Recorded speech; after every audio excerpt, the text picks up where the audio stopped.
If you bought a cheap full-frame camera in the last 2 years, there's a good chance it cost you more than a flagship. Not because you made a mistake, because the game was rigged from the start. The body was $1,300, the lens, $2,300. The memory cards, the hard drives, the computer upgrade, they all came later. Like subscription fees you never signed up for. In 2026, camera companies don't make money selling you bodies. They make money locking you into ecosystems. Today I'm going to show you the math they don't want you to do. This is Alt Buzz. We break down cameras and creator gear with actual math, no hype, no sponsors. Subscribe if you want fewer specs and more truth. Let's start with the entry-level full-frame trap.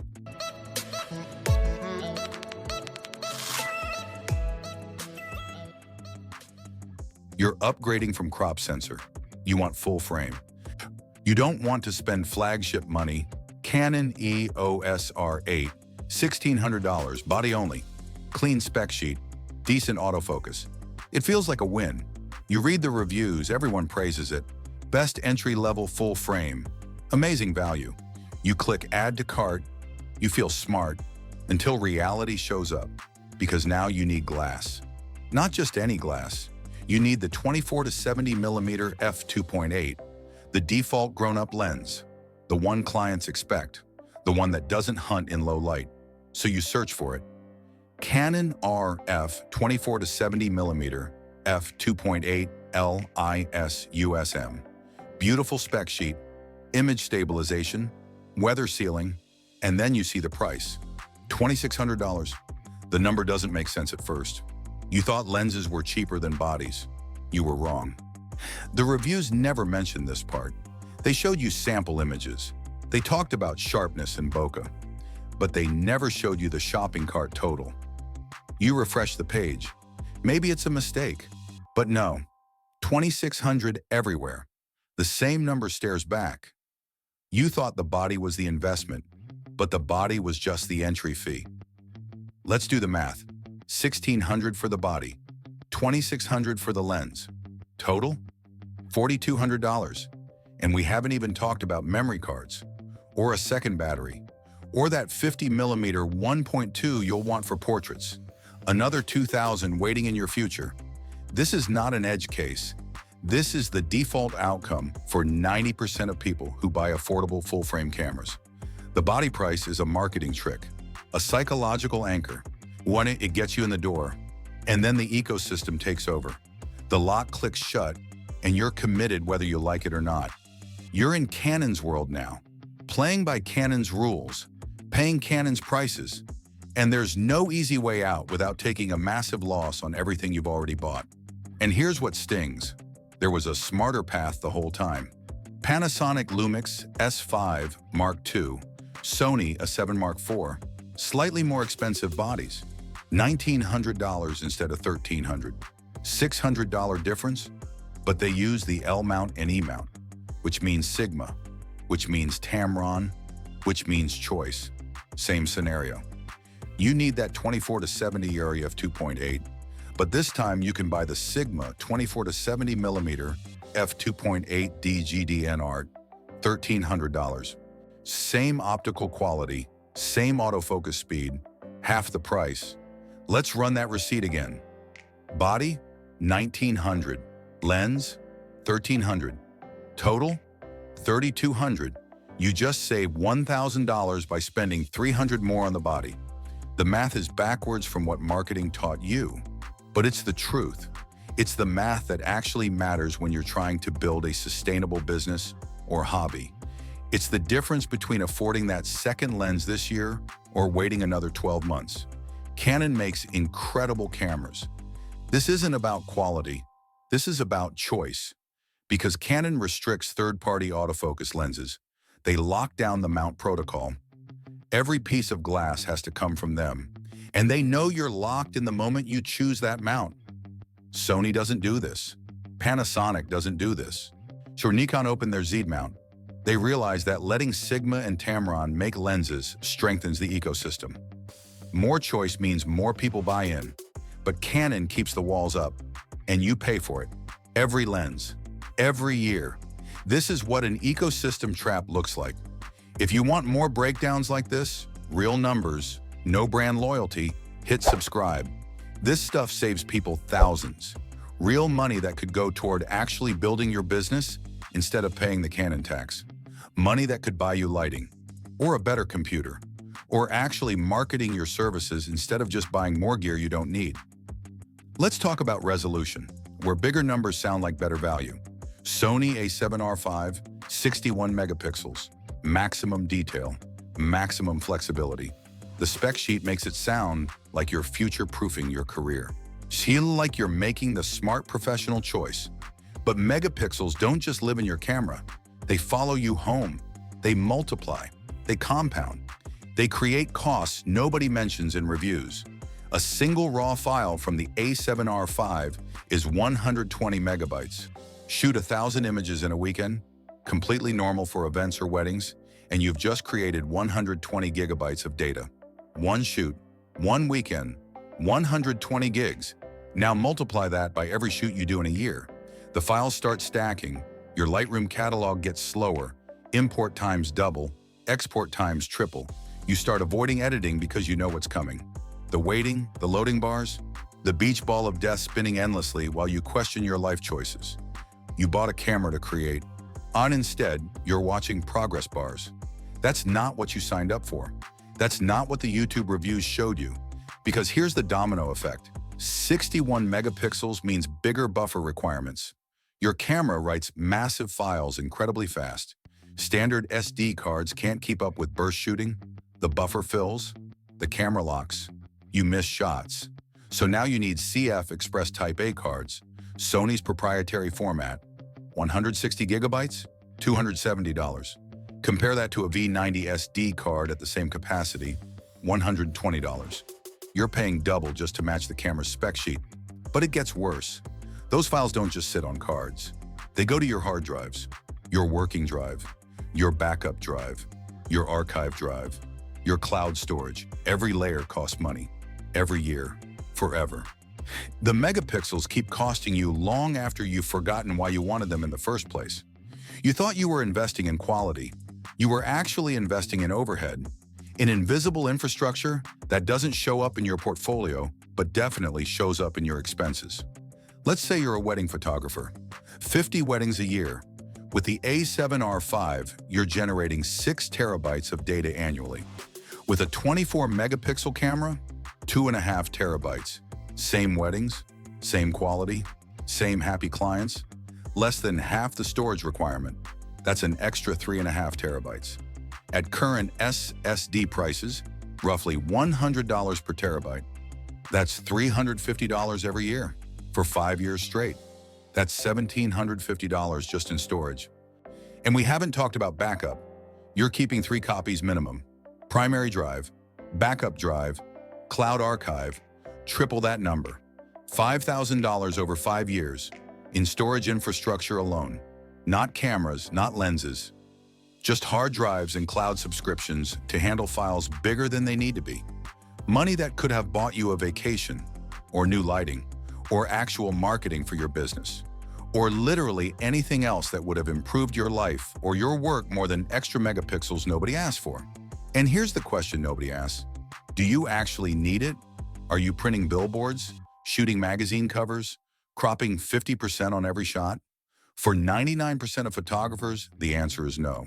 You're delivering JPEGs for web, posting on Instagram where images get compressed anyway. Printing 8x10s. 33 megapixels is more than enough. Still sharp, still detailed, still professional. But the file sizes are manageable. The workflow is faster. Sony A7 Mark IV, 33 megapixels, same dynamic range, same low light, same autofocus. But files are 65 megs instead of 120. Half the storage cost, half the time waiting for imports. Most reviews won't tell you this part. They'll pixel peep showing sharpness differences you'll never see in real use. But they won't show you the Finder window filling up, the spinning wheel in Lightroom, the stack of drives on your desk. Subscribe if you want the truth, because this is where real money gets spent. Not on the camera, on everything that comes after, on the hidden tax of resolution you don't need. On the infrastructure to support a spec sheet number that looks good in marketing but feels terrible in daily use. 8K, 6K RAW, 400 megabits per second. These specs sound incredible on paper. They sound next generation, like the cameras Hollywood uses. Nikon Z8, Canon R5 C, both shoot 8K, both marketed as future-proof. Professional tools for serious filmmakers. The kind of cameras that make you feel like you've arrived. But when you drop that footage into Premiere or Final Cut, your timeline stutters. Even on a high-end machine, even with 32 gigs of RAM, even with a dedicated graphics card, because 8K RAW footage is computationally massive. Every frame is essentially a high-resolution photograph, and you're asking your computer to process 24 of them per second in real time. Your computer can't do it. Not smoothly, not in a way that lets you actually work efficiently. So you sit there watching the playback stutter, one frame at a time. Making edit decisions becomes guesswork instead of precision. You can't feel the rhythm of the edit. You can't find the perfect moment. You're just hoping you got it right when you finally export hours later. So you create proxies. Low-resolution copies that your computer can handle. You import your footage. You tell your software to generate proxies, and then you wait. 2 hours, sometimes 3, sometimes overnight if you shot all day. That's 2 hours of lost time before you've made a single cut, before you've added a single transition, just waiting for your computer to create smaller versions so you can actually work. Every single project, every single shoot, 2 hours minimum of dead time that you can't bill for. That doesn't show up in your deliverables. And here's what nobody says out loud. 8K doesn't make your YouTube video better. It doesn't make your client reel sharper, because 99% of screens can't display it anyway. Your clients watch on laptops, on phones. Instagram compresses everything to 1080p. YouTube serves most people 1080 or 1440 because that's what their internet allows. The resolution you shot becomes irrelevant the moment someone hits play on their phone. All that workflow pain for literally zero benefit to the end viewer. Zero improvement in engagement. Zero increase in perceived quality. So you shot 8K, you felt professional. You spent hours creating proxies, you edited, you color graded, you exported at 8K, and 99% of people watched it at 1440p on their phone during lunch, or 1080 on their laptop. All that extra resolution, wasted. All that extra time, gone forever. Time you could have spent shooting more, editing better, marketing your business. The real gold standard in 2026? 4K 120 frames per second, 10-bit 422 color, clean codecs that edits smoothly without proxies. Fujifilm X-H2S, Sony FX30, both crop sensor, both prioritize workflow over spec sheets, both shoot 4K 120 with beautiful 10-bit color, both work smoothly in editing without proxies on a reasonably spec'd laptop. You can edit right after import. No waiting, no rendering, just work. Just creativity flowing instead of being bottlenecked by technology that was supposed to make things better, but actually made everything worse. And both produce footage that looks identical to 8K on a phone screen, which is where most people watch. The sharpness difference is zero, actually zero. Mathematical zero. This is the illusion of future-proofing. You're not buying capability that you'll use 5 years from now. You're buying a slower workflow today, a more expensive computer requirement today, more storage costs today, for benefits that may never materialize, for resolution nobody actually needs or notices. And here's where it gets uncomfortable for camera companies. Because the used market exposes all of this, it reveals that yesterday's cameras still produce incredible results, that the improvements are marginal at best, that the upgrade cycle is built on marketing rather than necessity, that 4K from 2020 looks virtually identical to 8K from 2026 when viewed on actual screens that actual humans use. The emperor has no clothes, and once you see it, you can't unsee it. Bodies depreciate like cars. Lenses hold value like real estate. This is the fundamental truth of camera economics, and it's what manufacturers desperately want you to ignore.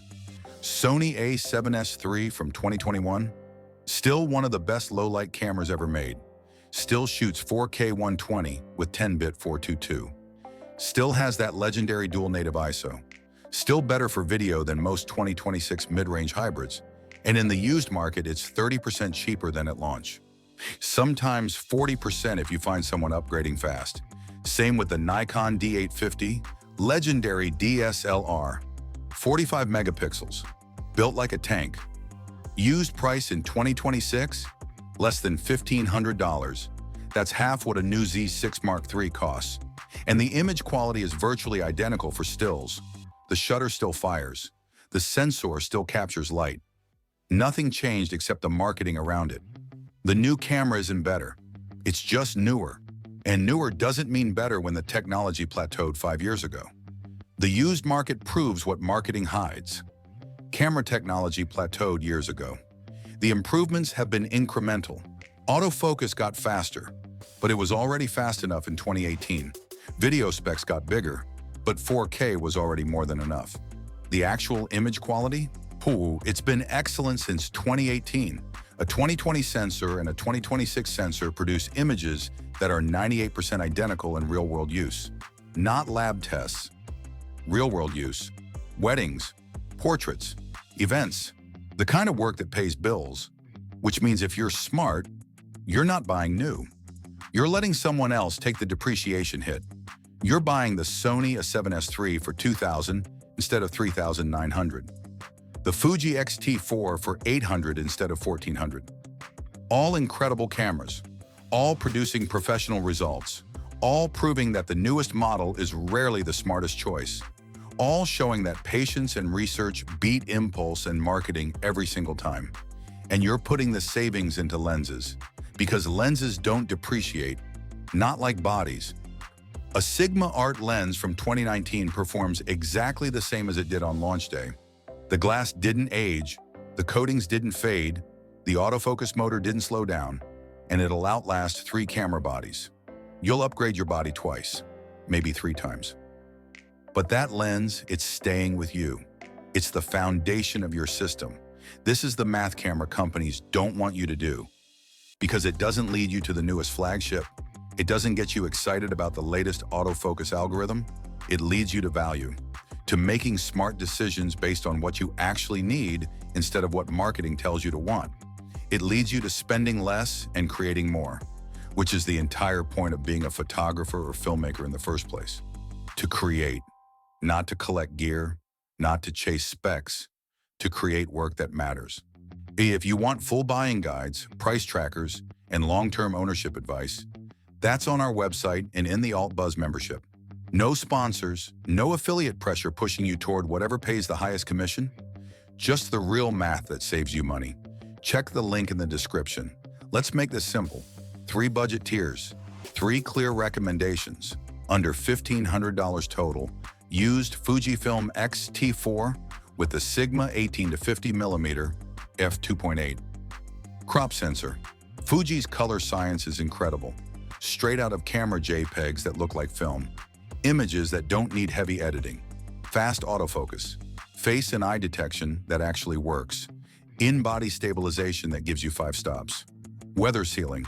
And it's compact. You can travel with this system, put it in a small bag. Shoot all day without your shoulder hurting. The Sigma 18 to 50 is sharp corner to corner, fast f2.8 aperture, covers the most useful focal length range. The whole package costs what some people spend on just a lens. $800 for a used X-T4 in excellent condition. $600 for the Sigma. $1,400 total. This is a professional system. You can shoot weddings with this. Build a business with this. Stop waiting for better gear and start creating with what works. The best camera is the one you have with you, and this one you can actually afford to have with you. Under $3,500 total, Panasonic S5 Mark II with the Sigma 24 to 70mm art, full frame, L mount, open ecosystem, great autofocus. Finally, Panasonic fixed it. A phase detection that locks on faces and tracks reliably.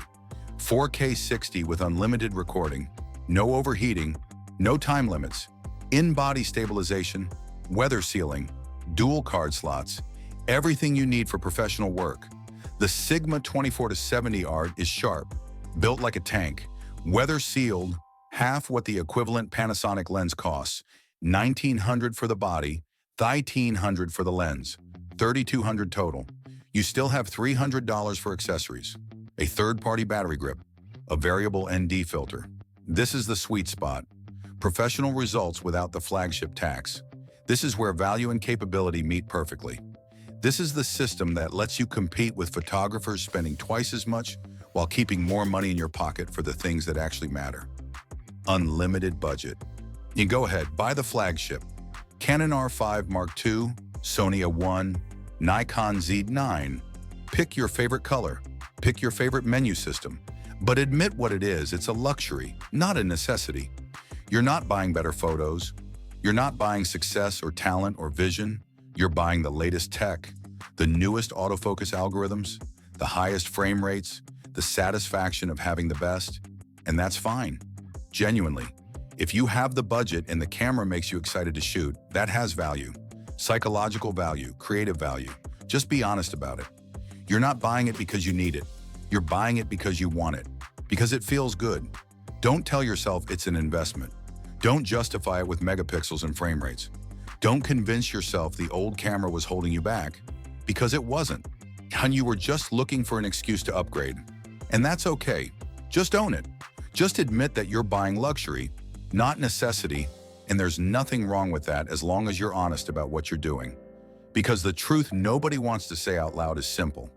The camera doesn't make you better. The system you choose just determines how much you spend along the way.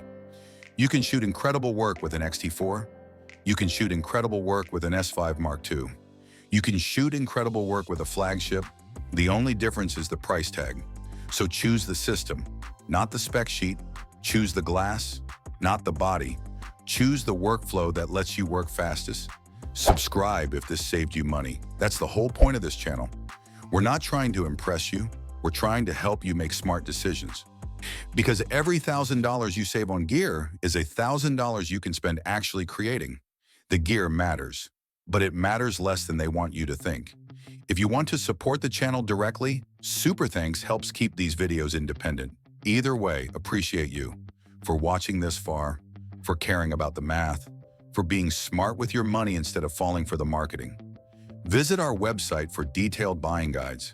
Check out the Alt Buzz membership for ongoing price tracking, or just subscribe. Hit the bell. Come back next week. In a world that sells you tomorrow, the smartest move is buying yesterday's best. The trap isn't the camera. It's the belief that newer means better, that more megapixels equals more success, that the latest model will unlock your creative potential. And once you see the math, you can't unsee it. This is Alt Buzz, where the truth costs nothing, but the lies cost thousands.